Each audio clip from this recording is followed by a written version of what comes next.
Come around, listen in and join the fun. Learning as we go, new words and stories. Adventures begun. Let's open up the pages. Don't have far to look. It's all in a book. Ruthy's Reading Room. Ruthy's Reading Room. Ruthy's Reading Room. Ruthy's Reading Room. Why, hello, little readers. Welcome to Ruthy's Reading Room. I'm Ruthy, and this is my buddy Jaw. He's my favorite stuffy, and he's joining us for story time today. How is everybody doing? Can I get a woohoo if we're doing well? Whoa, you guys are going to blow me away. All right, everybody's doing so well. For my little readers who watch every episode, what comes next? That's right, and you guys have your stuffies with you. But let's allow our friends to go and get their stuffy or blankie and a reading buddy and come on back. We'll be right here waiting. Okay, I see my friends are coming back and my little readers have been patiently waiting. We all want to read the story together. Now, let's ask the question. Which book is coming off the shelf next? Let's see, Jaw. Okay, there it is. Here we are. Can everybody see the cover? Yep, and let's read together. Mommy, is my hair nice? Growing Up with Kaliah and Asara. This book was written by Tanika J. Baker and illustrated by, read it together, Wade Williams. Excellent. Good job reading, everybody.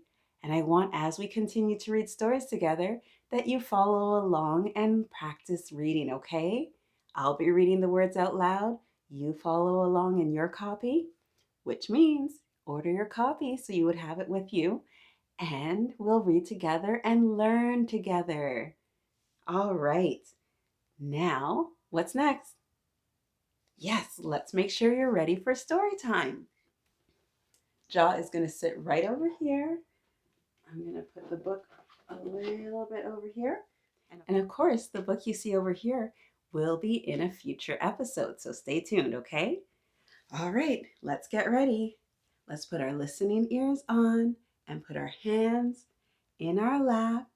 And what should we use? Glasses? Oh, the flamingos. Okay, here we are. Okay, flamingo glasses, help me to see all my readers. Wow! Hello, Sarah. Hi, Carrie. Lois. Hello. Oh, Elijah, you're watching too. I can't forget my own baby. And Maya, I didn't forget you. Hi.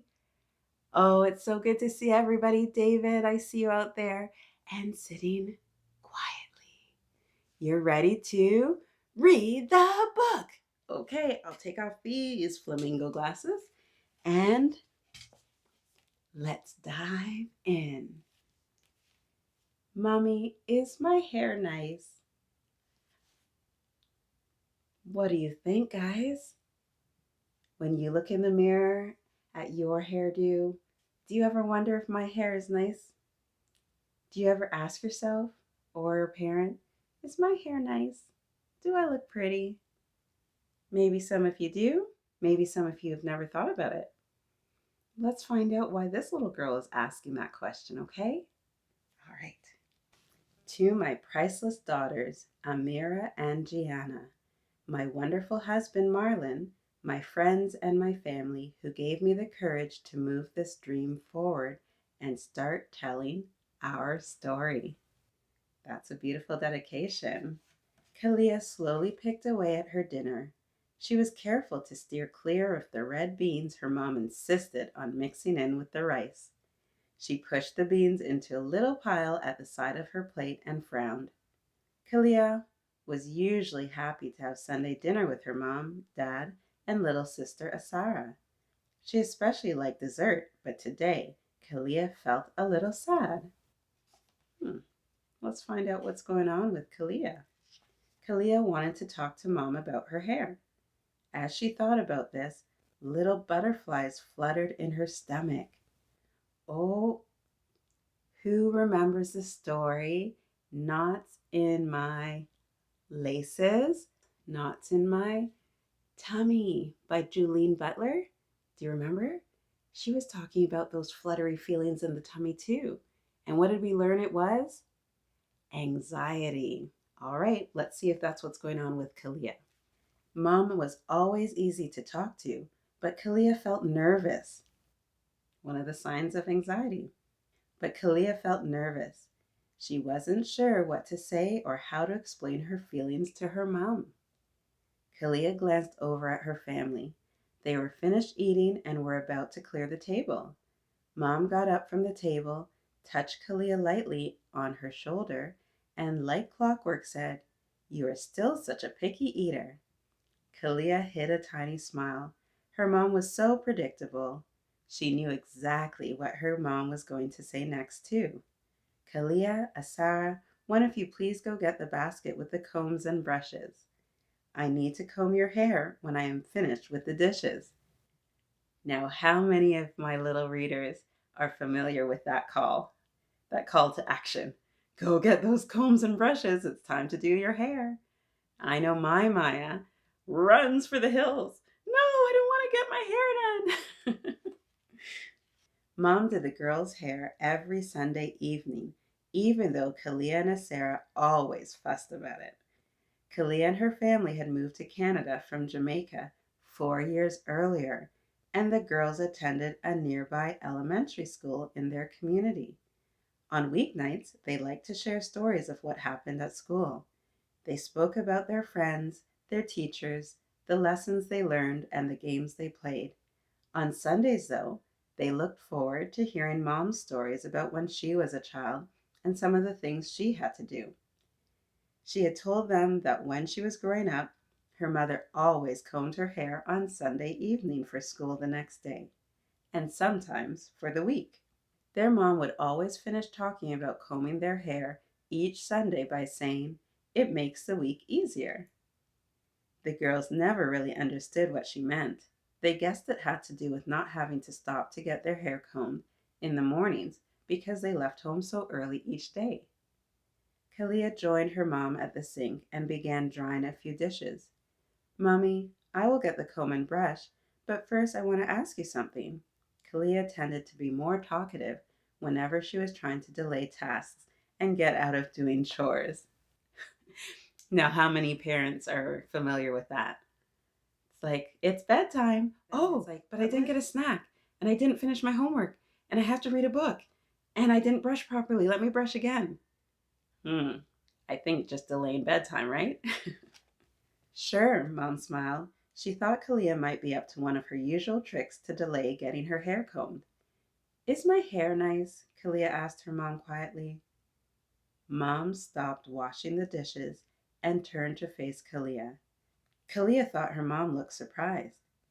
"Yes, Mummy. Tell us, is our hair nice?" Asara demanded from her perch on the stool at the nearby kitchen counter. Mom called Kaliah's little sister inquisitive because she always managed to make herself part of everyone's conversations. "Of course your hair is nice. That's a strange question. Why do you ask?" The girls thought Mom looked worried. "Our hair looks different from my friend's hair, and someone touched my hair at school last week and said my hair isn't nice," Kaliah replied sadly. She could see that Mom was sad too. Kaliah felt really hurt. She knew she looked different, but she did not think she would be picked on because of it. And how many of my little readers know how I feel about that? Just because you look different, maybe you speak differently, maybe you have an accent, that doesn't mean you should be treated differently. We are different from your friends, and it's okay to be different. As for our hair, it is absolutely fantastic. It's kinky and it's curly. It shrinks after a wash, and that makes it even more fun. We can twist it, we can braid it, we can just leave it and let it go loose in a wild, crazy puff. Our hair is amazing. Our hair is beautiful.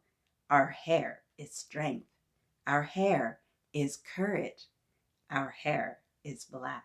Our hair is acceptance, and our hair is us. Mom was almost out of breath, but the girls were smiling. They always thought Mom sounded like she was singing when she talked. Kaliyah's eyes were as wide as saucers, and she burst into a wide smile. Wow, our hair is all of that? Asara looked at Kaliah and then at Mom. For the first time, Asara didn't have a question or one of her usual smart comments. It hadn't even occurred to her to ask a question. Our hair is that and more, Mom replied with a smile. The next time someone says something like that, you tell them everyone is beautiful, just the way they are, and that you absolutely love the way your hair and everything else about you look. Now, go get the basket. Let's comb your hair, and I will tell you why I grew back my natural hair so that it now looks like yours. The girls ran off to get the combs and brushes. It was time to do their very nice hair. Oh, I think if Kaliah ever had a question about whether her hair was nice or not, she had it answered. Her hair is beautiful, it's kinky, it's strong, it's black. And what a great message from her mom. And made both the girls feel confident that they are beautiful just the way they are. I hope you found this story encouraging and fun. Did you see all the different hairstyles? Pretty cool. I really appreciate you joining us in Ruthy's reading room for another story time. Right, Jaw? That was so fun. Jaw wants to have a bunch of different styles too. I may have to work on growing out his fur. So I want to encourage you to check in the description below so that you can find the link to where you can purchase this book. And once it arrives, then you can check back for this storytime video link and we'll read together. Okay? High five. Excellent. Thanks for joining us. And if you enjoyed reading, please remember to subscribe, give us a thumbs up, and hit that notification bell so we can read together again next time. And remember, the best place to read is wherever you are with the book. How about you make it this one, a beautiful one about hair? All right, my little readers, happy reading. Goodbye. Ruthy's read it.